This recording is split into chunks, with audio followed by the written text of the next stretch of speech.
Docteur Kemoun, merci de nous accorder cet entretien. Vous Merci êtes pharmacien, vous avez écrit de nombreux ouvrages, vous êtes conférencier, vous êtes enseignant, vous avez un parcours parfaitement atypique. Racontez-nous comment vous êtes arrivé à l'homéopathie.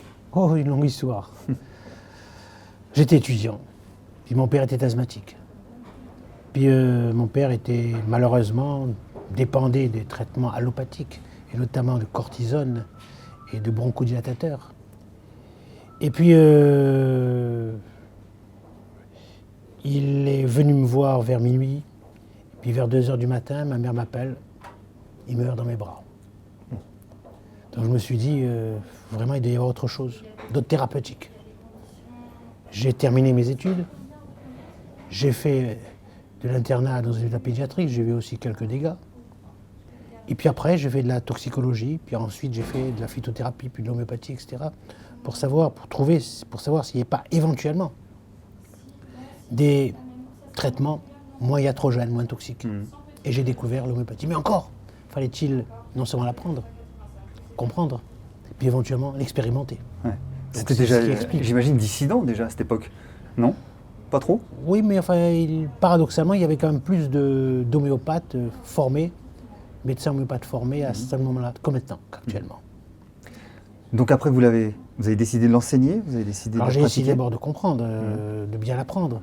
Ensuite, de l'expliquer, l'expliquer scientifiquement. Donc j'ai fait même des travaux universitaires. J'ai fait des travaux en milieu hospitalier, notamment à l'hôpital Saint-Antoine, où j'ai fait des travaux sur les récepteurs dopaminergiques et muscariniques.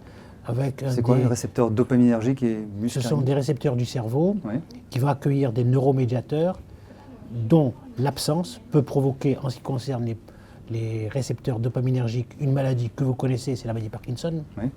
Et éventuellement, la seconde, les récepteurs muscariniques, ce sont des récepteurs du parasympathique et qui peuvent avoir soit une action positive, c'est-à-dire une action stimulante du parasympathique, ou au contraire, bloquer ces récepteurs parasympathiques et provoquer indirectement une action sympathique, c'est-à-dire dynamique. D'accord. Vous avez essayé de le mettre en pratique, je crois, dans des parcours un petit peu différents, c'est-à-dire lors des missions humanitaires? Alors au niveau des missions humanitaires, effectivement, je suis parti au Bangladesh. Et malheureusement, au Bangladesh, il y a eu une catastrophe naturelle. Une catastrophe extraordinaire, une intoxication par l'arsenic. Ah oui. Et cette intoxication arseniquée qui a provoqué malheureusement des cancérisations. Et des centaines de milliers de personnes mouraient d'un cancer provoqué par l'arsenic. On m'a demandé si j'avais éventuellement des idées ou des petits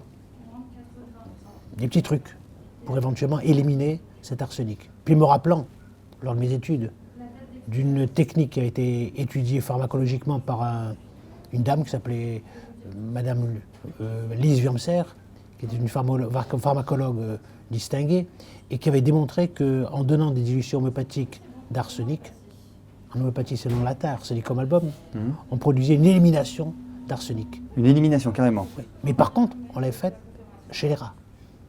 Et à ma connaissance, elle n'a pas été faite chez les humains. Puis devant une telle intoxication, je me suis dit, bon, pourquoi pas? Et on a essayé, effectivement. On a étudié l'élimination de l'arsenic avant le traitement et pendant le traitement. Et on s'est rendu compte qu'en donnant arsenicum album à ces sujets, eh ben, on avait multiplié par 2 ou par 3 l'élimination arseniquée. J'avais un peu gagné. Alors comment vous pouvez expliquer le fonctionnement de l'homéopathie simplement? Quelles sont les bases de fonctionnement? Imaginons, cher monsieur, imaginons que vous soyez piqué, non pas dans votre amour-propre, mais vous soyez piqué par une abeille. Qu'est-ce qui se passe?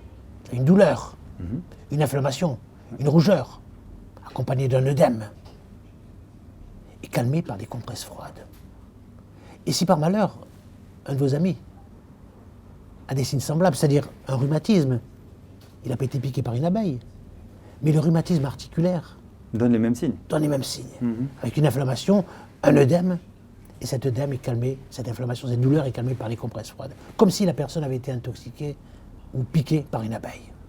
On donnera du venin d'abeille à petite dose. C'est le principe même de similitude. Alors quand on dit, mais les allopathes rejettent cette théorie. Complètement. Mais je n'en dis pas du tout. Dans les années 1700 et quelques, vous avez un nommé Jenner qui a repris une croyance populaire qui disait que toutes les personnes qui avaient contracté une pathologie de la vache, vaccine en traitant, en faisant la traite des vaches, ils avaient des pustules sur la main. Et bien ces personnes-là étaient protégées d'une maladie plus grave qui était la variole. C'est ainsi que reprenant cette croyance populaire, mais comme quoi il ne faut pas rejeter les petits remèdes de grand-mère, etc., les traditions. Bien sûr. Et bien finalement, en reprenant cette tradition populaire, il a découvert la vaccination, une maladie semblable à la variole. C'est de l'homéopathie, mais un peu, peut-être, un petit peu dose plus pondérale. voilà. Mais alors, comment on fabrique un remède homéopathique? Mais d'abord, c'est fait? les substances peuvent être d'origine végétale. On dit, oh, l'homéopathie, ce sont des végétaux, etc. Pas du tout. 60% effectivement des principes sont d'origine végétale et 40% sont d'origine minérale, organique. Animal? Animal, bien sûr.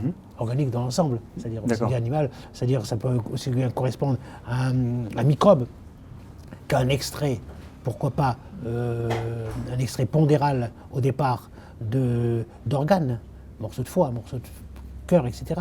Et après, diluer, évidemment, diluer et dynamiser. Il y a deux techniques pour obtenir un médicament homéopathique, la dilution et la dynamisation. Alors vous allez me dire, qu'est-ce que c'est la dynamisation? La dilution déjà la dilution, parce que diluer quelque chose, comment on fait? Ben, figurez-vous qu'on a recherché toujours la partie qui a une action, la partie de la plante ou la partie du minéral qui a une action pharmacologique sans pour autant avoir une action toxique. Primum non nocere, disait M. Hahnemann.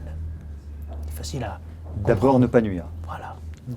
Et effectivement, il a recherché une façon comme une autre de diluer le principe actif jusqu'à avoir une action pharmacologique sans pour autant avoir une action toxique. C'est ainsi qu'il est venu à modélisation. Et puis, un jour, il faisait des consultations à domicile. Et il allait faire des visites chez le malade lui-même.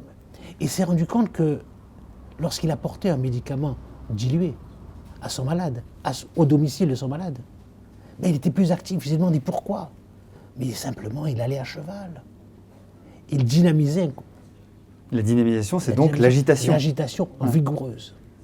Donc, un médicament homéopathique doit subir premièrement une dilution et deuxièmement une dynamisation. Est-ce qu'on peut dire que c'est une médecine douce pour autant, à votre sens? Parce que sur le plan toxicologique, oui, c'est une médecine douce. Mais cela dit, par contre, certains médicaments peuvent provoquer des aggravations. Des réactions. Même, vous savez, les réactions, même certains allopathes connaissent ces réactions lorsqu'ils envoient quelqu'un en cure. Ben, si le sujet est très sensible, vous aurez parfois des sujets qui vont faire une réaction de cure. Puis nous aussi, quand le sujet est trop sensible, on peut avoir une réaction, pour une aggravation homéopathique, parce que justement, un exemple, vous comme moi, on aime peut-être les fraises. Mais si un de nous deux est allergique aux fraises, le premier qui n'est pas allergique pourra manger 500 grammes de fraises sans problème. Mais si un de nous deux est allergique aux fraises, un quart de fraises peut-être provoquera une allergie, parce que nous sommes sensibles. D'accord. Pour finir, 8 CH, 7 CH, 10 000 K, c'est quoi ces codes? C'est pas un code. Un peu bizarre. C'est un mode de fabrication. D'accord. La première, les CH, c'est un mode de fabrication de centième en centième pour arriver justement à des dilutions infimes. Fameuse dilution. D'accord. Fameuse dilution. Donc un CH, c'est une concentration centième par rapport à la matière première de départ. Celle-ci va être dynamisée, agitée évidemment, comme j'ai expliqué tout à l'heure. Puis, cette dilution elle-même, au centième, va être à nouveau diluée au centième. Ça permet d'avoir une deuxième centésimale. Centésimale qui correspond à une 10 millième. Cette 10 millième va être à nouveau diluée au centième pour obtenir une dilution au 1 millionième. Donc 10 puissance moins 3, donc troisième CH, troisième mode, etc. Et ainsi de suite. Et donc évidemment, plus on s'éloigne évidemment de la pondéralité, et bien plus on a des dilutions beaucoup plus hautes. À un certain moment, il n'y a plus de matière. Mais vous avez raison, il n'y a plus de matière. Ça ne s'explique pas, justement d'où la difficulté, ça ne s'explique pas par la chimie, mais par la physique. D'accord.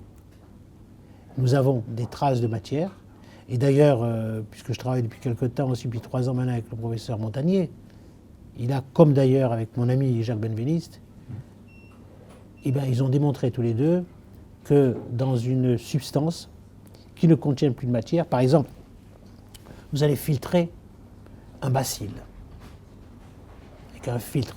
Le bacille a une taille de 0,2 micron et le filtre est à 0,1 micron. Donc on est sûr que le bacille ne va pas passer dans le filtrat, puisqu'il est supérieur à la taille des mailles du filtre.